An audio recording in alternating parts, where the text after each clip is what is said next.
Alright, so you want to make some gains, but you want none of this off-season bloat monster Michelin man look, which doesn't get you the girls, and it certainly doesn't get you laid. Well, I got just a solution for you, buddy. Let me teach you exactly how to run an off-season bulking cycle with zero water retention, fluff, or bloat. Roll the disclaimer. Vigorous Steve here. Thanks to social media, nowadays nobody can hide away in a hoodie or sweatpants anymore, secretly grind through their off-season covered in a layer of fat, and make those sweet, phenomenal gains that you need to have for the next summer holiday beach expedition, where you basically compete against general population who really let themselves go over winter and autumn. Those days are over and dusted. Nowadays, you gotta stay in shape year-round, otherwise you're catfishing. I mean, the worst thing you can do for yourself is to not live up to the hype. The hype that you yourself created by posting buffered pictures you took months ago when you were actually in really good shape. But you still want to make those legendary gains though, right? But without the additional fluff. And all of this talk about main gaining has got you even more conflicted and confused than a Stretch Armstrong draw. So let me break it down for you nice and easy in this video. So here's the best off-season cycle that just makes you gain copious amounts of muscle tissue without putting on any additional body fat or water weight or result in any tangible side effects. What? I mean, what did you expect? Like you didn't know that the success of your off-season is dictated by caloric adjustments and following progressive overload while you manipulate your training volume and leverage every angle you can get to optimize sleep. But that's not what you clicked on this video for, so let me give you a couple options of performance-enhancing drugs, which are generally being used in the off-season, the quote-unquote wet compounds, dosage ranges included. There's Anadrol, Deca, Anadrol, testosterone. I mean, testosterone is so wet, it makes me horny. Mint, growth hormone, IGF-1, whether it's LR3 or DES, insulin, and even creatine monohydrate. I mean, it does make you hold water, especially if you take 5 to 10 grams per day. And besides these, you can also use dry compounds during the off-season. Those include equipoise, DHB, turinabol, superdrol, primobolan, anavar, parabolan, trembolone. And there's aromatase inhibitors, angiotensin receptor blockers, diuretics, or other ancillaries, which basically combat the negative side effects of the quote-unquote wet compounds by either modulating the renin-angiotensin-aldosterone system or by acting as an aromatase inhibitor and thus reduce water retention so you can look cosmetically better. So long story short, basically, during the off-season, it doesn't really matter which performance-enhancing drugs you take because you can take ancillaries to mitigate the negative effects on water retention. What matters most is the particular and unique combination of PEDs that you subject yourself to. Because if you go with a cycle consisting of testosterone, nandrolone, and anadrol, in combination with growth hormone, insulin, and IGF-1 and a boatload of creatine monohydrate, of course you're going to retain water. But if you design your cycle a little bit more intelligently, you use a good amount of testosterone, a low dose of nandrolone for joint support, and the rest of the anabolism is coming from boldenone, dihydroboldenone, or primobolan, which already inhibit the conversion of testosterone or nandrolone into estradiol and help with renin-angiotensin-aldosterone modulation. And if you slowly build up your growth hormone, insulin, and IGF-1 dosages over time, your body can slowly but surely get accustomed to this increased modulation of the renin-angiotensin-aldosterone system, which can then positively affect with an angiotensin receptor blocker like telmisartan or valsartan or whatever else you prefer. And maybe you need a small amount of a diuretic to keep water retention under control if you take a boatload of growth hormone and insulin to match, right? It highly depends on how you design your cycle, how much food you eat, and how consistent you are with everything else. So how do we do it then, Steve? How do we stay lean during the off-season? It's as simple as one word: consistency. Here's your consistency checklist. Let's get started with daily fasted cardio to improve insulin sensitivity first and foremost. Secondly, it would be fat loss. But how much fat loss do you expect during the off-season when you're eating a boatload of food and you're always in a chronic caloric surplus? So let's forgo that. But on the subject of insulin sensitivity, if you're not sensitive to insulin, you start to retain water because skeletal muscle is no longer accepting all of the nutrients that you're feeding it. And guess what? That's all spilling over to adipose tissue where you start to hold fat and a boatload of water. You need to stimulate the lymphatic system, which works on activation. So if you do a little bit of walking cardio and you have a standing desk, you get your steps in during the day. Guess what? All that edema around your ankles or lower body is now slowly being circulated through the lymphatic system ending up back into your heart, where it can be pumped around, ending up in the kidneys, where you can excrete it as urine.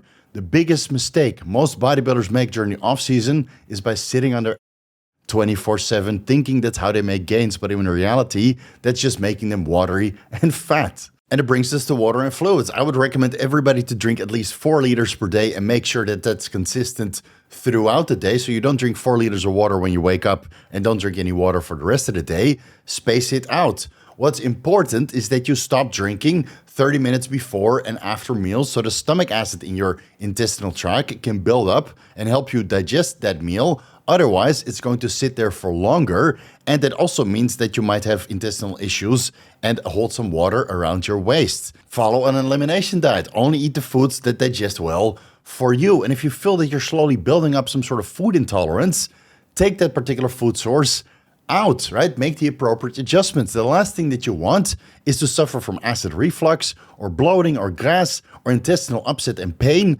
right? Making you hold water around the waist and maybe even in your face, right? Now you have some sort of systemic inflammatory response. Your diet is only as good as the food you can digest. You should be able to pull a deep vacuum at the end of the day, even if you eat 5,000 calories per day. I can't emphasize this enough. Eat the food that works for you, allowing you to still pull a vacuum at the end of the day. And otherwise, you're going to have to make some sacrifices and cut out particular food sources who are clearly not working. Increase calories by 10% when progress stalls. Lower your protein intake as carbohydrate intake goes up. Why? Because carbohydrates are protein sparing. During the off season, you really don't need that much protein. Some of my clients used to eat 175, maybe 200 grams of protein, but 600, 800, maybe 1,000 grams of carbs. Look into your electrolyte intake. I can't emphasize this enough. Stable sodium, potassium, calcium, magnesium, and phosphorus intake. And what those ratios need to be highly depends on the ancillaries that you're using and how much you sweat in the gym or in the sauna if you do that every single day. Look into digestive support, apple cider vinegar, betaine hydrochloride, prebiotics, probiotics, fiber, UTCA, TUTCA, ox bile, digestive enzymes, pancreatic enzymes. I mean, there's so many ways to support your digestive tract. Look into all options to help you pass all the food through easily. Step-by-step cycle design, increasing the dosages only when progress stalls, and food can get you any more gains or strength during the off-season. But don't worry, I'll make a separate video about that. It will drop very soon. Intelligent compound selection. Only pick the compounds that actually work for you. And keep in mind that the dose is the poison. Maybe 50 milligrams, 100 milligrams, 200 milligrams of Anadrol gives you all of the joint lubricating effects without any additional water retention. And now you think more is better. I need to go to a gram of Anadrol to complement the testosterone base, which is also a gram. Guess what? You'll be retaining water out of your. And of course, there's always sleep hygiene you can dive into. I mean, try to get 8 to 9 hours of high quality sleep in every single day. Do a sleep study. Maybe you need a CPAP or an APAP machine. Supplement with some over-the-counter sleep aids, melatonin, GABA, 5-HTP, valerian root, whatever works for you. I got an entire deep dive dedicated to deep sleep. I'll link it down below. Blinding curtains, high quality mattresses.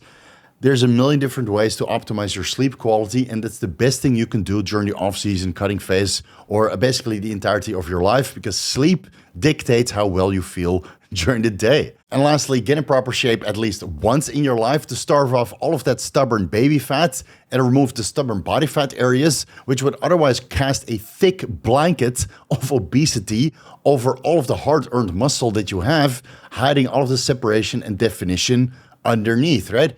Get in shape once. It will literally prevent you from getting watery and bloated during the next off season. I promise you this. And if you do it right, you can basically use any compound during the off season and still look lean because you're consistent and your body fat levels are actually low. I mean, how many times have we seen IFBB pros who do show after show after show, and then we hear that they run 50 milligrams, 100 milligrams Anadrol for 16 weeks in duration, but somehow they're shredded, full, and hard and dense with zero water retention because they control all the variables, they're consistent, and they got lean many a time, minimizing body fat levels, and thus all that Anadrol is just retaining water in the skeletal muscle because there's no adipose tissue left. And that being said, you will never gain an optimal amount of muscle mass regardless of how much performance-enhancing drugs you take if you're not in a slight caloric surplus during your off-season bulking phase. You need to eat. Okay, you can overcompensate by increasing your PED intake and thus increase metabolic rate. And in this increased metabolic rate, you have higher energy expenditure and you're more efficient with the food that you're eating. So you can increase the drugs to more than what's required, restrict your caloric intake, main gain or recomp in the process. Will this make you look leaner during the off season? Sure. Will this turn you into a freak? Sure. Will this come at the expense of your health? Also sure. But hey, it's your body and your responsibility to decide on how you want to proceed.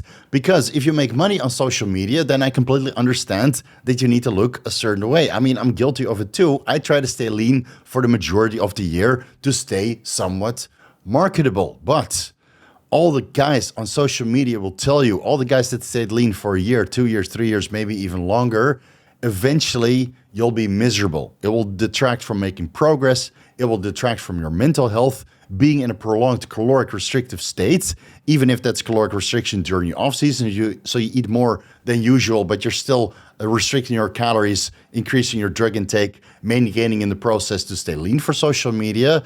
Mental health will deteriorate slowly but steadily, but eventually you will break, especially if it's in your genetic makeup. All of your family members are somewhat chunky and you're constantly fighting body fat accrual during the off season, right, to stay marketable on social media.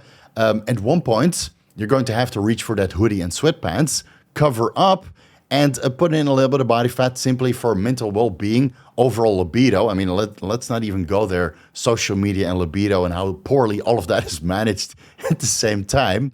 At one point, you need to cover up, follow a cookie-cutter off-season cycle to make some progress and be in a caloric surplus while hiding away from the rest of the world.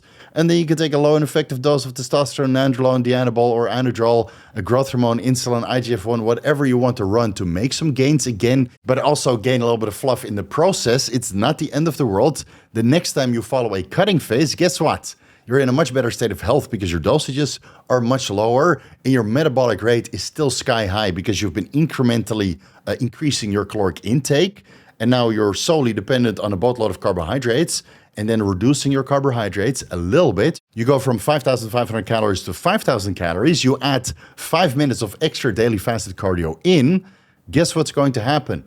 Fat loss for days, nice and easy, while still eating a boatload of food and keeping your performance-enhancing drug intake low. Food for thought. Enjoy the ride. Oh, and while you maximize your gains during the off-season, have a look at the pre-workout formulas from Gorilla Mind. They have mode, they have nitric, they have energy, they have intra and post-workout glucose, pre-intra and post-essential amino acids, pre-workout glycerol, intra-workout electrolytes, and even beta-alanine if you like to get your salad tossed without the jelly, and so much more over at Gorilla Mind with discount code Vigorous. And if you want to do your off-season properly, do some blood work over at Merrick Health so you can keep yourself healthy by having the results right in front of your head, knowing when to quit and how to make the adjustments with the informed results. And get yourself a gym pin so you can stack more weights on all of the puny gym equipment that isn't designed for your level of strength you've now acquired by following Progressive Overload. And you can find all of the links down below, and you can find everything else that I'm associated with down below in the YouTube description section. Follow me on Instagram and TikTok at VigorSteve. Vigorous crew, you guys know what to do. A super consistent front double bicep for you guys. It's not exactly my off season, but I'm main gaining nonetheless without real use of performance enhancing drugs. Thank you guys so much for watching, and I'll see you in the next video.